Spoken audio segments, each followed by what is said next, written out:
నాకు ఇవాళ సందర్భం వచ్చింది కాబట్టి అడుగుతాను నేను.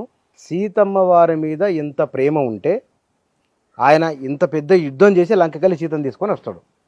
అంత ప్రేమ ఉన్న శ్రీరామచంద్రుడు సీతను ఎందుకు పరీక్షించాలనుకుంటాడు? ఎందుకు ఒకరి మాట ఎందుకు వింటాడు ఆయన? చెప్తా. ఇది ప్రక్షిప్తమా, లేకపోతే కనుక బుద్ధిపూర్వకంగానే రాముని ప్రేమను ఆకాశం అంత ఎత్తుకు చూపించి మళ్ళీ సీతమ్మని ఎట్లా అనుమానిస్తాడు? ఇది నిజమా? ఇప్పుడు చెప్తా. సీతా అమ్మవారు 3గా విభజించబడ్డది. 1 సత్వగుణ సీత, 2 రజోగుణ సీత, 3 తమోగుణ సీత. ఓ సందర్భంలో రామచంద్రమూర్తికి అన్నీ తెలుసు, రామచంద్రమూర్తికి తెలియదని అనుకోవద్దు. ఎలా అంటే లక్ష్మణుణ్ణి అడుగుతాడు, సీత ఎటెళ్ళింది అంటాడు. అంటే ఇటు చూపిస్తుంటాడు లక్ష్మణుడు, వేరే వైపు చూపిస్తాడు. అటు కాదు ఇటు వెళ్దాం పదా అని తీసుకెళ్తాడు. రాముడికి తెలియకుండా తీసుకెళ్తాడా?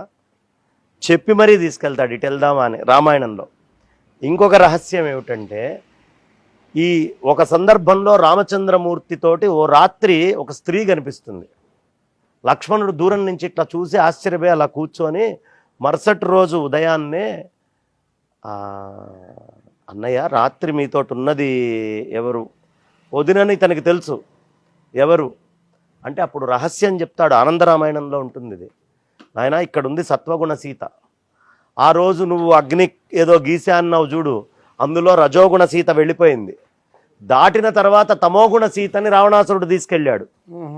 వాడు తమస్సుతోటి ఉపాసన చేశాడు కాబట్టి ఈ అమ్మ తమస్సుతోటి వాడిని చేరింది. ఉపాసన చేసిన తపస్సు చేసిన ఎవ్వడిని కాదు అంటానికి వీల్లేదు.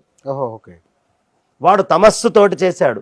ఇప్పుడు నేను చేసేది ఏమిటి అంటే, ఆ తమోగుణ సీతని మళ్ళీ రజోగుణ సీతతోటి కలిపి, అంటే అగ్నిని దాటే ఆమె వెళ్ళింది, మళ్ళీ అగ్నిని దాటే ఆయన దగ్గరికి రావాలి.